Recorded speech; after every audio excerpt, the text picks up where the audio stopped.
Hi, my name is Shaashvat Sekhar, and this is my course assignment, a sequential unsigned binary multiplier in the EE224 course under Professor Sachin Patkar. A bit about me: I love engineering and maths.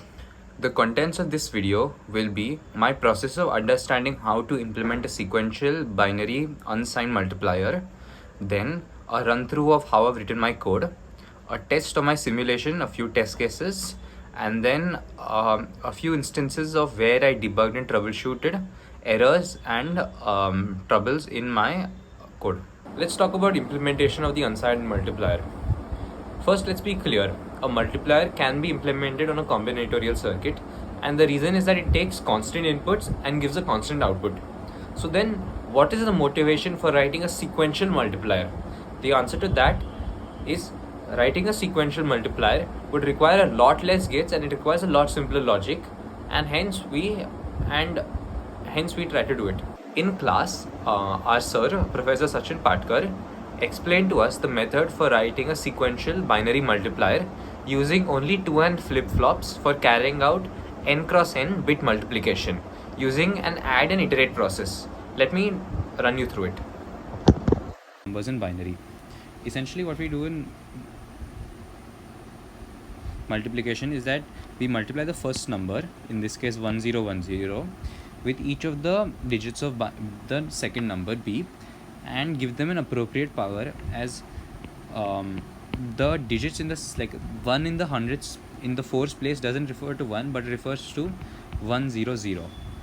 So how that would work is we do an iterative process of adding 4. We first multiply by the least significant digit of b. So 1010 times 1 is just 1, 10. Then 1010 times 0 is 0 in this case, so just 0.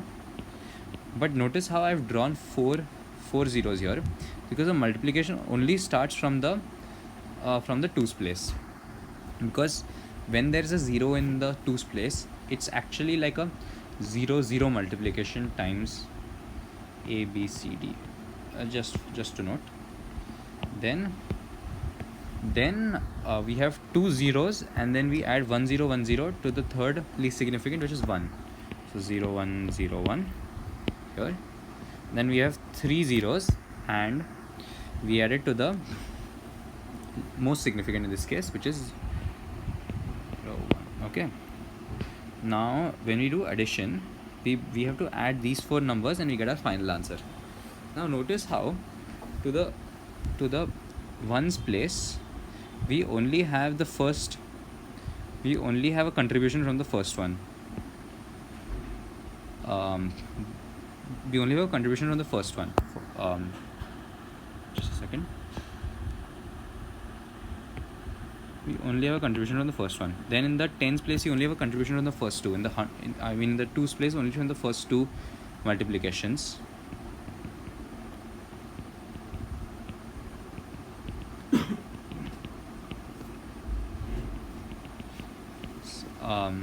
In the fourth place, only have contribution from the first 3, and in the last, you have contribution from all.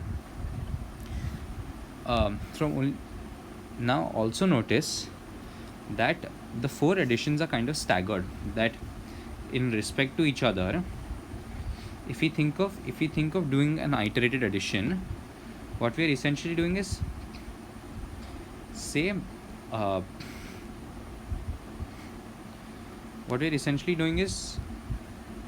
the way that the first number is to the second number, the second number is to the third number, and third number is to the fourth number.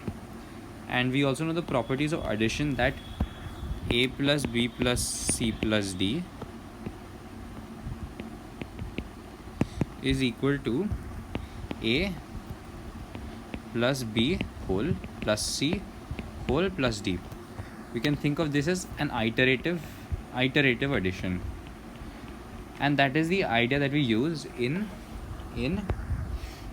the sequential multiplier that Prof. Sachin Patkar had explained in class. What we basically do is, first we take a string of 8 flip-flops, or a vector of 8 flip-flops. we add the first multiplication to the four most significant bits. So say it will be 1010. That was the A times B0, right? And then we right shift them. We right shift by 1 to get 0 0 0. Then we do the same thing of, now we add to this vector, we add A times B1, but we add it in the four most significant bits. So it becomes 0 0 0 0. And as you can see, this structure of addition is maintained in this add shift method. And basically what that means is, through the process of four addition shifts, we can implement multiplying unsigned numbers in binary. Let's take another example, multiplying 10 1010 with 1 2 3 8 11 1011. Like I'd explained that we do the add shift 4 times. I've just shown the first two steps of the add shift to explain the Boolean logic. So let's first talk about the least significant bits of. Now what I'm doing is 4 iterative steps of add shift, and I'm trying to find out a relationship between the state of j, each ji for the second state of j compared to the first state of j. Now let me talk about it. Now for the 4 least significant bits on the right, what happens is for the 3 least significant bits on the right, their current value is just the value of the more significant one previously. As if you look at these flows of data. So what I have defined here is, for I is in 0 1 2, jn of I is the next state of I is equal to the previous state of I plus 1. This is a very simple logic. Now in the case of I, okay, there's also this flow of data, this one here. In the previous case, in the case where I is 1, or when I is 1 or 3 4 5 6 or 7 maybe, there is a different logic to it. So in the case of 3, so what we do here, this addition, the one that we see in the case j2 of 3 is basically our addition of this 0 and this 1 in the addition state. This 1 represents j1 of I plus 1. This 0 represents a of I minus 3 dot times b of n, that which is referring to which state of which significant bit of b we're multiplying. So as you can see here, for i's 3 4 5 and 6, the I is basically jn minus 1, the previous state of the more significant bit, XOR the multiplication of ai minus 3 and bn, XOR the carry that comes into it. While there is a 0 carry into 3, the carry into 4 5 6 and 7 is non-zero. In the case, and this is for 3 4 5 6, in the case of 7, jn of 7 is just defined as the carry out of 6. Okay, this is the logic, that the Boolean logic that we can use to describe the iterative addition shifting to do unsigned multiplication. As you notice here, what we have is jn refers to the current state and jn minus 1 refers to the previous state. As you can see, what I have been able to do is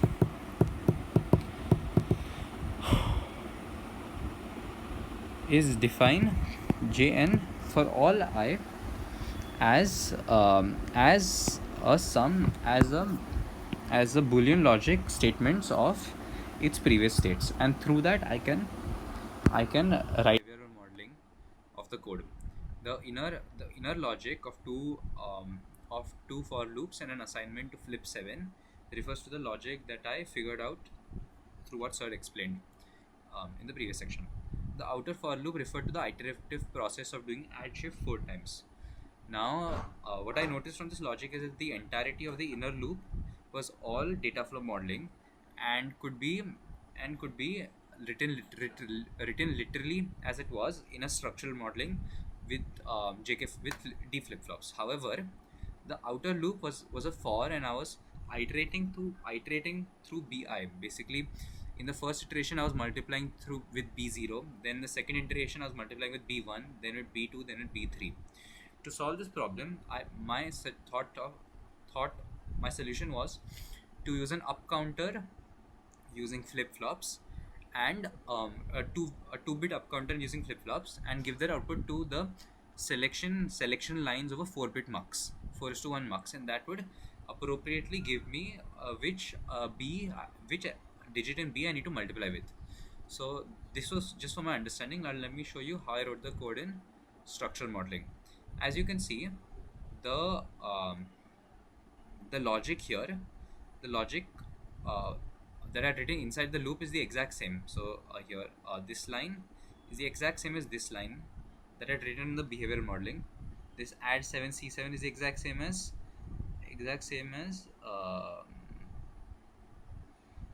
anyways, one of the lines here. I think it's not here, it doesn't matter. And this for, and while I didn't do it that way, while I didn't have to write a loop here, I instantiated as a D flip flop, as in D flip flop, the output of D flip flop 1 would come into the D flip flop 0.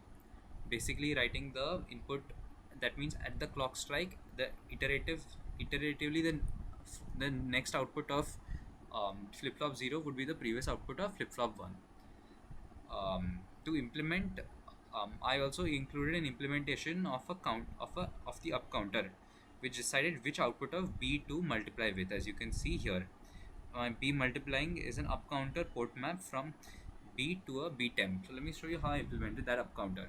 That basically selected which digit of B to multiply the A string at every iteration.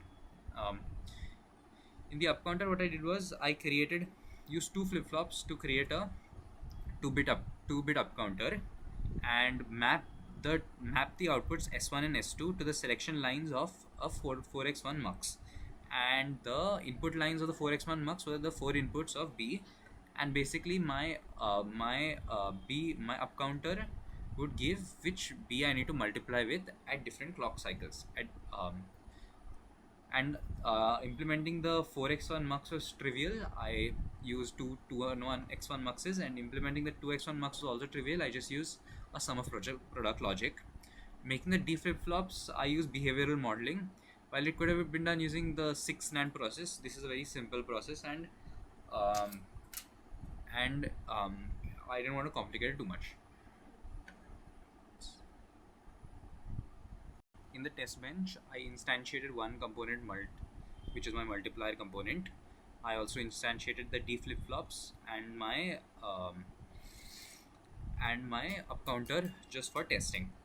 Now, what I did in my test bench is I took inputs of A and B from a TXT file, so that I can keep changing them without having to recompile the data all the time. And I ran a clock 4 times, a clock for 4 cycles, and displayed the outputs in a model simulation. So let me now compile and view the simulation.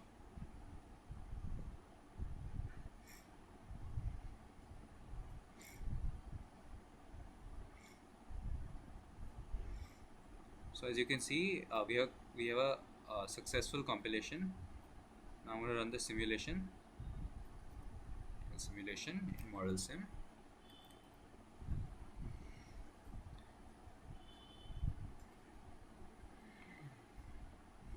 So in this case, I'm multiplying 3 by 3. As you can see, after 4 clock triggers, I get 0 0 0 0 0 0 0 0 1 0 0 1, which is 9, which is the appropriate answer.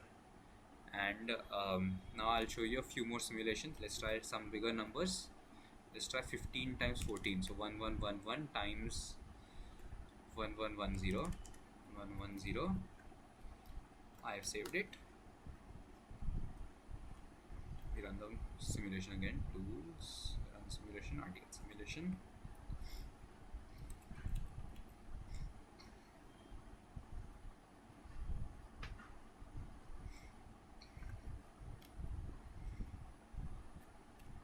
As you can see, after 4 clock cycles, we have 1101 0010, which is 128 plus 64 192 plus 16 208 plus 2 210. 210 is equal to 15 times 14. 15 times 14 is 225 times 15, which is 210. As you can see, this works, and I have run test cases for all the other numbers. However, I'm just showing 2 for now.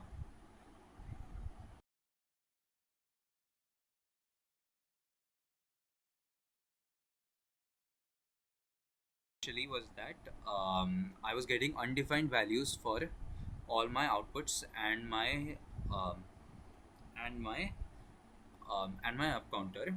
When I went to VHDL, it took me a while to figure it out until I realized something quite interesting. For a D flip flop which has negative feedback, as in the output maps to the input, unless we specify an initial state of the D flip flop, the D flip flop can remain in an unknown, as in a undefined state, very stably. Hence, what I had to do was I had to define the signal of the D flip flop, the signal output of the D flip flop to be 1 initially, and only after, and only when to be 0 initially, and only when some input non and only once some inputs were starting to be given could it change, instead of having it be undefined initially. So so as you can see right now, it's all undefined. So now let me change that and show you what happens. So I save that, recompile, and now the small distinction here is that had the D flip flop not been a negative out feedback, as in having the output mapped back to an input, this wouldn't have been a concern, because the output would have been undefined, and when some input came, it would have defined the output. However, when I have an undefined output writing back into to an input, in the output is undefined, the input is undefined, so the output remains in an undefined state, and that is a stable state. Now I'm just going to run this simulation again.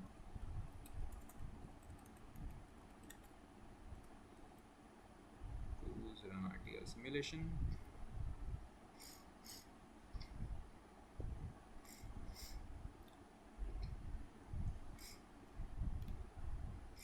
As you can see, I have got the appropriate outputs. I noticed that while my up counter, I had thought that it would start with 0 0 state. It was actually starting from a 1 1 state, and what that meant is that the order of inputs would be 3 4 1 2 3 4 1 2 3 4 1 2 3 4 1 2 3 4 1 2, as opposed to 1 2 3 4, which I was desiring.